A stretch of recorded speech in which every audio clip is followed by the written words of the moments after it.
Google AI data centre శంకుస్థాపన రోజున MLA Ganta Srinivasarao మరుపురాని రోజుగా పేర్కొన్నారు. విశాఖలో ఫైనాన్షియల్ క్యాపిటల్ గా తీర్చిదిద్దే దిశగా ఇది కీలక అడుగని తెలిపారు. అమెరికా తర్వాత 1 గిగావాట్ డేటా సెంటర్ విశాఖలో ఏర్పాటు చాలా సంతోషకరమన్నారు. భీమిలికి 30% పెట్టుబడులు రావడం సంతోషమన్నారు. భీమిలి విశాఖపట్నం ఆంధ్రప్రదేశ్ కాదు, భారతదేశానికే ఒక మరపురాని రోజు.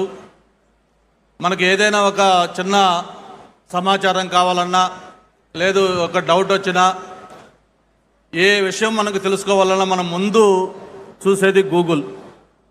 అటువంటి గూగుల్ మన ప్రాంతానికి రావటం, ఈరోజు ఆ గ్రౌండ్ బ్రేకింగ్ సెరమనీకి మన విజనరీ లీడర్ ముఖ్యమంత్రి గారు చంద్రబాబు నాయుడు గారితో పాటు కేంద్ర రైల్వే మంత్రి, ఐటీ మంత్రి, ఆయనతో పాటు అతిరథ మహారథులందరూ కూడా ఈ కార్యక్రమానికి విచ్చేసి ఈ కార్యక్రమాన్ని ఇంత దిగ్విజయం చేసినందుకు స్థానిక శాసనసభ్యుడిగా మీ అందరికి కూడా మనస్ఫూర్తిగా ధన్యవాదాలు, అభినందనలు తెలియజేసుకుంటా ఉన్నాను.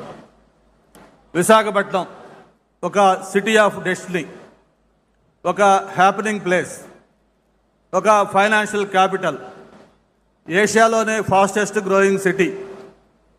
ఏదైతే గూగుల్ చీఫ్ సుందర పిచ్చయ్య గారు చెప్పినట్టుగా ఒక అందమైన కోస్టల్ సిటీ, అటువంటి కోస్టల్ సిటీలో outside America $15 billion investment తోటి 1 గిగావాటు ఇది ఇక్కడ డేటా సెంటర్ పెట్టడం అనేది బహుశా నాకు తెలిసి ఆఫ్టర్ ఇండిపెండెన్స్ భారతదేశంలో ఇంత పెద్ద మొత్తంలో ఎఫ్డిఐ ఒక ప్రాంతానికి రావటం మొట్టమొదటిసారిగా ఇదే అని చెప్పి అందరూ అనుకుంటా ఉన్నాం.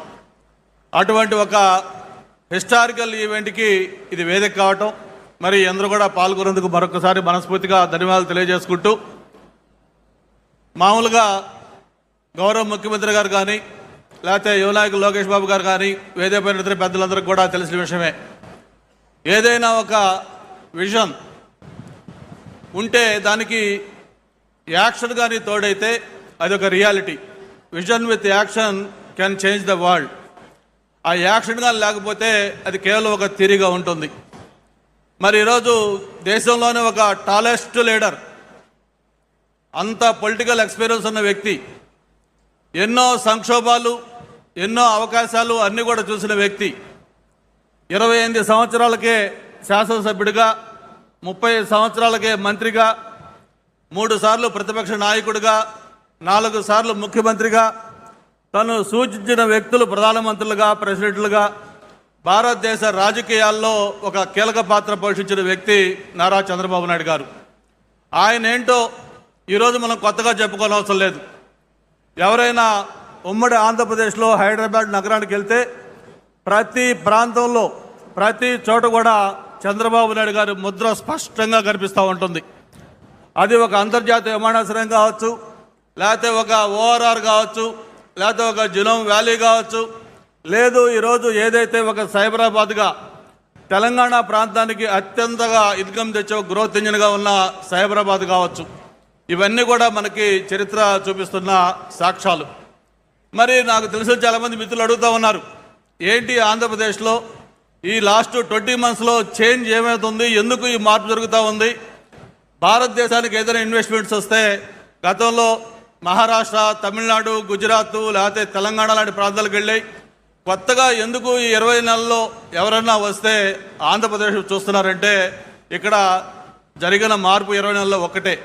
ఒక సమర్థవంతమైన నాయకత్వం, చంద్రబాబు నాయుడు గారి నాయకత్వంలో ఆంధ్రప్రదేశ్లో ప్రభుత్వం ఏర్పడటం, దానికి ఒక స్పీడ్ ఆఫ్ డూయింగ్ బిజినెస్లో ఎంతో ముందుకు తీసుకెళ్తున్న లోకేష్ గారి దీన్ని తోడు కావడంతో మరి భారతదేశానికి వచ్చే పెట్టుబడులు 100 రూపాయలు వస్తే అందులో 25% కేవలం ఆంధ్రప్రదేశ్కి వస్తూ ఉన్నాయి. అయితే ఇక్కడ శాసనసభ్యుడిగా నాకు సంతోషం ఏంటంటే ఏదైతే ఆంధ్రప్రదేశ్కి వస్తూ ఉన్నాయో అందులో 30% అగైన్ విశాఖపట్నానికి, ఎస్పెషల్లీ భీమిలికి వస్తూ ఉన్నాయి. ఐటీ కానీ, టూరిజం కానీ. మీకు మా వార్తలు నచ్చినట్లయితే మా ఛానల్ ని సబ్స్క్రైబ్ చేయండి, లైక్ చేయండి, కామెంట్ చేయండి. మరిన్ని వార్తల కోసం R9 టీవీ ఛానల్ ని చూస్తూ ఉండండి.